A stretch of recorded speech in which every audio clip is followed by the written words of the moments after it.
एक डाल दो पंछी बैठा, एक गुरु एक चेला। अपनी करनी गुरु उतारे, अपनी करनी चेला।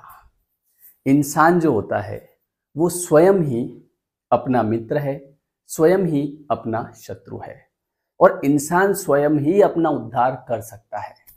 सतयुग से लेके आज कलयुग आ गया और अभी तक कई संत हुए, बड़े बड़े संत हुए, है ना। जानकारी की कभी कमी नहीं हुई। हर समय में बड़े बड़े गुरु हुए जिन्होंने ये बात बताई, लोगों तक ये बात पहुंचाई कि आपका जो जन्म है इस संसार में वो अपना उद्धार करने के लिए हुआ है, यहाँ की माया में फंसने के लिए नहीं हुआ है। और अगर माया में आप फंसते भी हो तो माया में फंसने के साथ साथ अपना उद्धार करो। केवल माया में ही फंसे रहना जो है वो मूर्खता है। तो हमेशा से गुरु रहे हैं, लेकिन बात यह है कि हम जब तक उनकी बात को अपने जीवन में नहीं उतारेंगे, बहुत सारी कथाएं होती है, बहुत सारे पांडाल लगते हैं बड़े बड़े, बहुत भीड़ जारी है, वहां सुन भी रहे हैं जो बताया जा रहा है कि इंसान का जन्म इस संसार में क्यों हुआ है, कि वो अपनी आत्मा का उद्धार कर ले। वहां पे सुनते हैं, घर जाके फिर भूल जाते हैं, फिर माया में फंस जाते हैं, ये तेरा ये मेरा, इसने ऐसा कर दिया उसने ऐसा कर दिया। तो भगवत गीता में एक श्लोक आता है और वो श्लोक ये है, उद्धरे दात्मना आत्मानम नात्मान मवसादयेत, आत्मेव हात्मनो बंधुरात्मेव रिपुरात्मनः।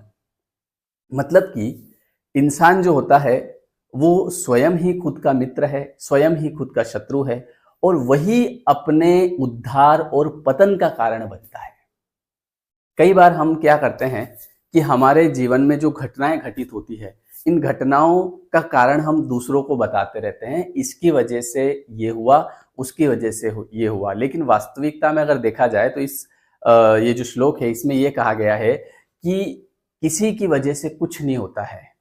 स्वयं मनुष्य जो होता है वो अपने मन पे कंट्रोल नहीं कर पाता है। जब वो अपने मन पे कंट्रोल नहीं कर पाता है, मन पे कंट्रोल करने के साथ साथ में कई सारी चीजें ऐसी होती है कि जो वो दूसरे के दुख में उसे सुख मिलता है, बड़ा आनंद आता है, या दूसरे को दुखी करने में बड़ा आनंद आता है। तो जब वो आनंद की स्थिति में होता है तो वो ये नहीं सोचता है कि भाई कल को ये चीज मेरे पास लौट के आएगी। जब हम किसी दूसरे का घर तोड़ रहे हैं, जब हम किसी दूसरे के घर में कलेश करवा रहे हैं, किसी को कुछ सिखा दिया, ऐसा होता है, कई लोग इस तरह की चीजें करते हैं, है ना। मान लो किसी की बहू को कुछ सिखा दिया, वो जाके जो है, होता है ना, माइंड को जो बताया जाएगा उस पर काम करेगा। बोले तुम तो ये करती हो, है ना, तुम्हारी सासू माँ तो कुछ नहीं करती, दिन भर घर पे बैठी रहती है, टीवी देखती रहती है, तुम क्या केवल यहाँ काम करने के लिए आई हो क्या? बात तो सही है। अब वो जाके कुछ ना कुछ, भाई अब जो सुन के आई वो कुछ ना कुछ वहां पे करेगी, और धीरे धीरे धीरे पता चला कि उनके घर में लड़ाई हो गई। अब लड़ाई का कारण कौन बने? आप कहोगे हमने थोड़ी कराई क्या लड़ाई, है ना, आप लड़ी तो उन्होंने करी, पर आग किसने लगाई? तो जब हम कुछ इस तरह की चीजें करते रहते हैं तो उस समय हम, चूंकि हमारा मन आनंदित रहता है, हमारे सब बढ़िया, है ना, जैसे कई लोग होते हैं जिनके पास सब कुछ बढ़िया रहता है, पैसा धन दौलत सब, तो वो क्या करते हैं, वो दूसरों के घर में कलेश कराते हैं। ऐसा नहीं है कि सब कराते हैं, मैं उनकी बात कर रहा हूँ जो इस तरह की चीजें करते हैं।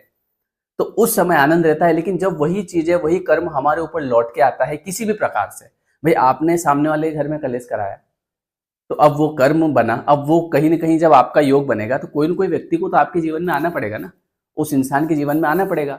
आज मैंने किसी के घर तुड़वाया, मैंने किसी के घर में कलेश करवाया, आज मैंने उसकी बहू को सिखा दिया और दोनों अलग हो गए और बढ़िया, मैंने कहा चलो बढ़िया रहा। अब ये योग मेरे जब बनेगा आगे, जब मेरा मौका आएगा, और उस समय जब किसी इंसान को, प्रकृति को भेजना पड़ेगा कि भैया अब तुम जाओ इनके कलेश कराओ, तो उस समय मैं क्या कहूंगा, इसकी वजह से मेरे घर में कलेश हुआ। तो इस श्लोक में यही कहा है, इंसान स्वयं ही अपने पतन का और उद्धार का कारण बनता है। गुरु बहुत सारे हैं इस संसार में, केवल ऐसा नहीं है कि गुरु हैं तो बस मैंने गुरु बना लिया, बस अब मेरा उद्धार हो जाएगा। गुरु की बात मानोगे तो उद्धार होगा, वो भी इंसान है, आप भी इंसान है। तो इसमें लिखा गया है कि आप स्वयं के गुरु बनिए, स्वयं एनालिसिस कीजिए अपना कि मैं क्या कर रहा हूं, और ये चीज जब मेरे पास लौट के आएगी तो मुझे तकलीफ नहीं होनी चाहिए।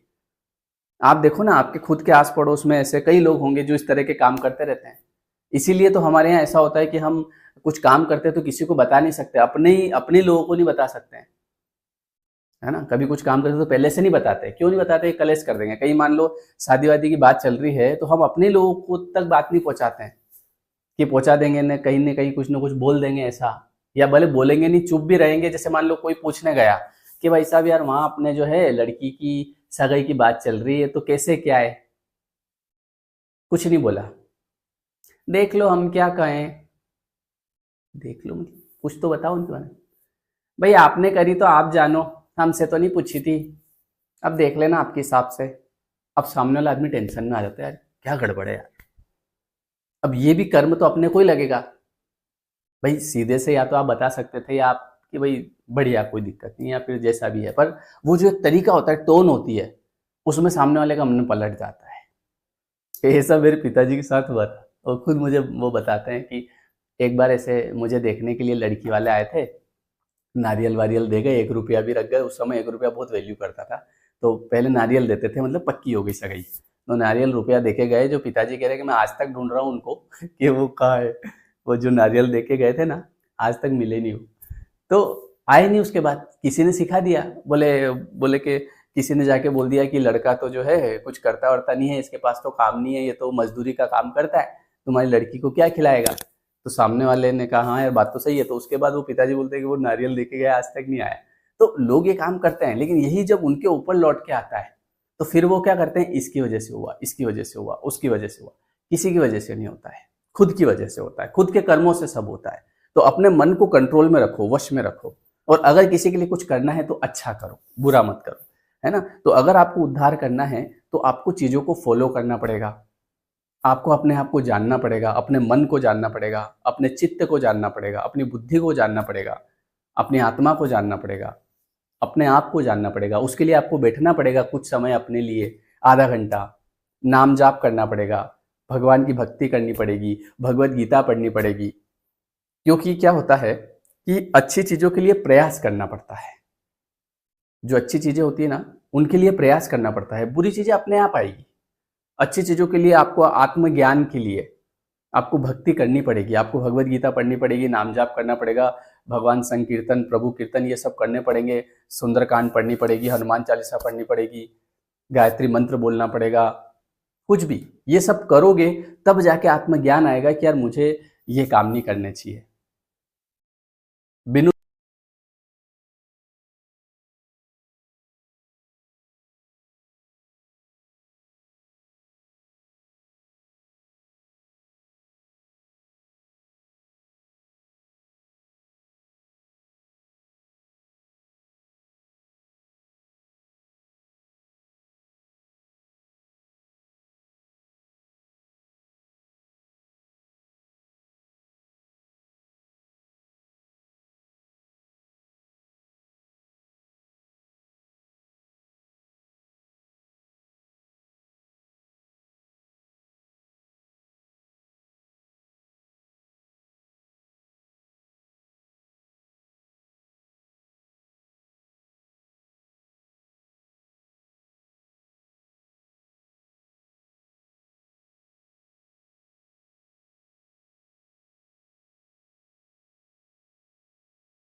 पता नहीं कहाँ से बंद हुआ होगा ये।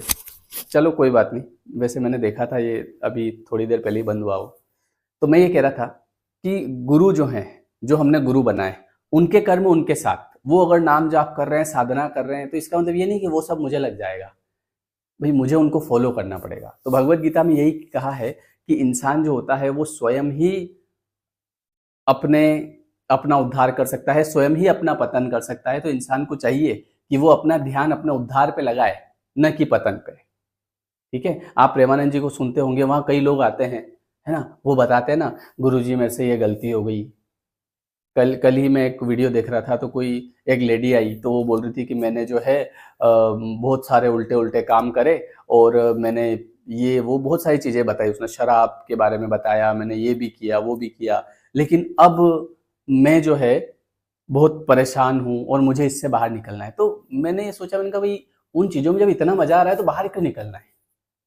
क्योंकि जो अंतरात्मा है वो एक दिन आपको अंदर ही अंदर जो है, जब हम कोई गलत काम करते हैं तो हमारी अंतरात्मा जो है हमको इस लेवल पे पहुंचा देती है थॉट पे कि भाई ये तूने क्या किया। जरूरी नहीं कि किसी को पता चले, पता चलने वाली बात नहीं है, आपकी अंतरात्मा आपको परेशान कर देगी। तो इसीलिए अच्छे कर्म करो, बढ़िया कर्म करो ताकि दिक्कत नहीं आए। भगवान का नाम जाप करो, भगवत गीता पढ़ो, ठीक है। और वीडियो के नीचे कमेंट करो वीडियो कैसा लगा, ठीक है जी। चलिए बहुत बहुत धन्यवाद है। बीच में आवाज़ बंद हो गई थी, वो थोड़ी सी बहुत हुई होगी, तो कोई बात नहीं, देख लेना, एडजस्ट कर लेना। तो मिलते हैं हम नेक्स्ट वीडियो में। जय श्री कृष्ण।